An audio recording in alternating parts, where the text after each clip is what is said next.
Welcome back to an all-new season on Real Talk. I'm your host, Caleb Silvey. And I'm Adeeja Anderson, ready to pop off the season with new movies and more. You're watching Real Talk.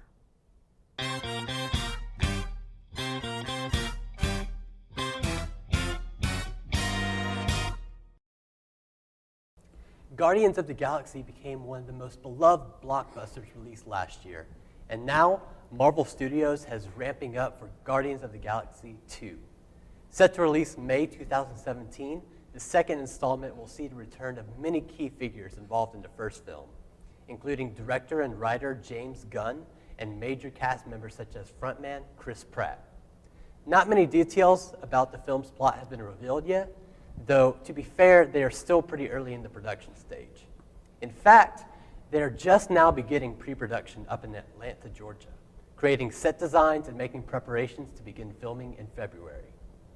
Guardians of the Galaxy 2 is just one of the Marvel projects lined up within the next couple years as the studio plans to release titles within the Captain America, Thor, and Avengers franchises, along with newcomer titles like Doctor Strange and Spider-Man. In true Marvel fashion, we expect these films to intertwine with each other in either plots or characters, and it wouldn't be such a surprise if we were to see the Guardians finally meet the rest of the Marvel cast. Either way, we can't wait to see the return of the on-screen magic we experienced just a short year ago. If you're looking for a spoonful of sugar this week, then look no further. Disney has recently announced that a Mary Poppins sequel is in development. The new film is reportedly set 20 years after the events of the original film and to be based around all 8 volumes of the Poppins book series by P.L. Travers. The film will be led by director Rob Marshall, who has worked with Disney before on another recent musical adaptation, Into the Woods. While it is exciting to see a qualified director at the helm, the real talk of the film is surrounding who will take the lead role of Mary Poppins. Several names have been thrown out, but it seems like the top contenders for the part are Anne Hathaway and Emily Blunt, both talented ladies with the potential to fill the large shoes left by Julie Andrews, the original Poppins. The 60s film was a national success, winning 5 Academy Awards out of its 13 nominations, and regarded as a beloved classic in the world of cinema. We will also be on the lookout for the musical pieces composed for the film. One of the most iconic aspects of the original film was in its memorable and catchy tunes, and we can't imagine a true Poppins film without them. This next film stars Ed Skrein as Special Operations mercenary Frank Martin, who is supposed to be living a low-key life. However, one phone call changed his life from chill mode to like a thrill of a high goose chase. For those who don't know, Transporter is a film series originally starring Jason Statham, so I'm sure the change of character was a disappointment in itself. For one, who just takes the mission with no questions asked? I mean, think about it. How long did they think the series was going to last? I'll tell you why. Because he's hot and he's British. I guarantee it's all the women that's keeping this movie going. The action scenes don't have any depth, and the plot is so played out at this point. I mean, we get it. The guy delivers packages, so does the drug dealer. The only difference is that he's cooler. It's only so long until the television series comes to a halt. However, it's actually doing better than the films in revenue. The 3rd season is questionable for renewal, though, so we have to find out later on. But as far as the movie goes, this earns a Real Talk rating of 3 out of 10. While many things change with age, adventure doesn't have to. A Walk in the Woods follows the tale of Bill Bryson, a writer who has traveled all across the world, and in his increasing age decides to return to his home in the United States with his family and his wife. However, wanting to find a way to connect to his homeland and experience one last adventure, he sets off on a mission to hike the Appalachian Trail, over 2,000 miles of raw wilderness, accompanied by his lifelong troublesome friend, Kate, a recovering alcoholic with substantial debt trying to find some form of escape. They start off much to prove, they quickly realize that this trail would be unlike anything else they faced before. Based off real-life Bill Bryson's books documenting his adventure, we are treated to scenes surrounding the author's specialty, nature. By far, the film's greatest strength are the beautiful shots of landscapes, trails, mountains, and forests of the Appalachian.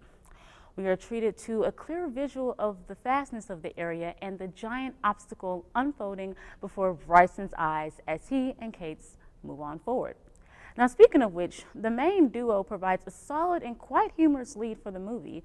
The tales they reminisce about together provide much insight into the colorful relationship between the two. We see a sophisticated Bryson with a score to settle with nature paired with the down-to-earth cats with enough of a wild side for the both of them. And the two play off each other quite well, actually. However, neither of those aspects can quite make up for the one major flaw of the film. There's always something, right? The story is kind of blah, okay? An adventure up through the Appalachian has great potential for excitement, but just implemented well in the film itself. There isn't much thrill or tension until the end of the movie. It's already over, folks, okay? Most of the film is just the two of them, and they're walking and retelling stories of old days. And at a certain point, it just gets dull. And it doesn't help that parts of the dialogues are clunky or awkward. Overall, it's a film with a solid premise, beautiful scenery, and funny moments, but very poor execution. A Walk in the Woods earns a Real Talk rating of 4 out of 10. Two children having a great time at their grandparents' house. Boy, I miss those days. Who wouldn't want to see a film with that plot point? For real. Now, before I say the director's name, let's just say that his reputation of films hadn't been so great. The film The Sixth Sense was great. Everyone knows that one kid. And the film Signs was okay. This film, titled The Visit, is directed by, you guessed, M. Night Shyamalan. In order to see this film and find out for yourself if it's any good, you must first put Shyamalan's recent film flops behind you. I know it's kind of hard to do, but you got to do it. The film, The Visit, takes an ordinary situation and turns it on top of its head. Tyler and Rebecca are going to spend time with their grandparents, who they have never met before in their life. Rebecca, who is an aspiring filmmaker, wants to film this visit. The camera style at times becomes the view from her camera, a documentary style which has been copied in other horror films such as Cloverfield and Paranormal Activity. It only makes sense that the production company of this film, Blumhouse Productions, the same company who produced low-budget horror films such as Paranormal Activity or Insidious, Tyler and Rebecca's mother tells them that she hasn't spoken to their grandparents in years.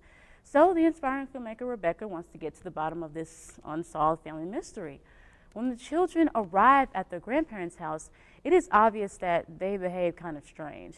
The plot of the film doesn't take too long to start to pick up, but at first glance seems very cliche for a horror film. While the acting and plot devices can seem laughable at times, the story is almost there. And as soon as things take a turn for the worse at Nana and Pop's house, the plot of the film moves faster and even has a twist in the end. You weren't ready for that. However, because Shyamalan is known to use this plot in a large majority of his films, it doesn't really seem like a big surprise for those who are used to it. Overall, the film is scary, creepy, and just downright disturbing if you ask me. It's surprisingly good, but not an Oscar-worthy film such as The Sixth Sense. Again, that one kid. So if you want to be disturbed, laugh, or jump out of your seat, then The Visit might just be the film for you. The Visit receives a Real Talk rating of 6 out of 10. You know, I like to take a minute to rewind and take a look back at all the blockbusters from the last few months, as they will soon be ready to own. It's time for our summer wrap-up. Jurassic World. A park trainer and the Jurassic Park director team up to save 2 kids and thousands of tourists from the threat of a new genetically engineered dinosaur who is broken free. A faithful sequel to the Jurassic Park series, and well worth at least one watch. Avengers: Age of Ultron. The iconic team of superheroes join once again to combat the threat of Ultron, a robotic creation of Tony Stark who develops a murderous agenda against humanity.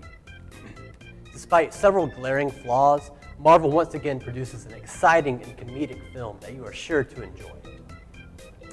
Mad Max. A lone wanderer named Max meets a group of female freedom fighters trying to escape the clutches of a local tyrant in an apocalyptic wasteland. A thrill ride from start to finish, and by far the best action film of the year. A must-watch for anyone who wants to get their blood pumping. Inside Out. The emotions of a young girl named Riley attempt to guide Riley through the struggles of a new life in the strange city of San Francisco. A lovely and emotional tale, this movie is just the quality film you'd expect to see out of the Pixar studios. A must-see for the whole family. Pixels. A group of old, grown-up friends must band together to protect the world from aliens attacking in the form of old arcade game characters. While a fun premise, Adam Sandler does what he does best and creates another lackluster, lazy film. Just don't bother with Pixels unless you're just set on watching it. Fantastic Four. A group of 4 scientists and friends are forever changed as an incident during a space mission leaves them all with unique powers which they must use to battle the evil Dr. Doom. An iconic superhero team whose story is just butchered in one of the most infamous flops of the year. Just don't bother with this film either. Terminator Genesis. Once again, Kyle Reese is sent back in time to protect John Connor's mother, Sarah, against the Terminator robots. However, an unexpected event causes the timeline of the past to distort and a new threat to emerge.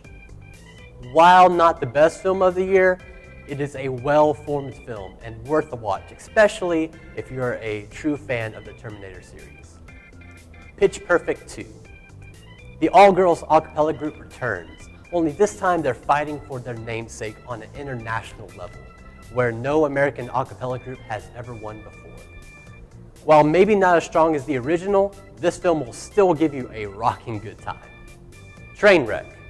A magazine writer with commitment issues begins to fall for a nice sports doctor, the subject of her article, as she also begins to face her inner demons. This romantic comedy actually possesses the wit and believable story that makes for a surprisingly good film. Even the most masculine viewer out there should at least give it a chance. Spy.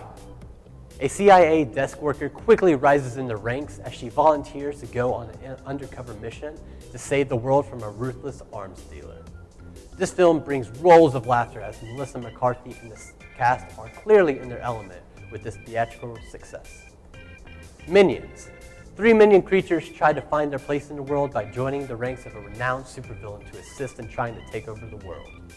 The Minions' wacky nature is prevalent, but ultimately fails short in many of its deliveries. Most likely a movie meant for the young of age or the easily entertained. Straight Outta Compton.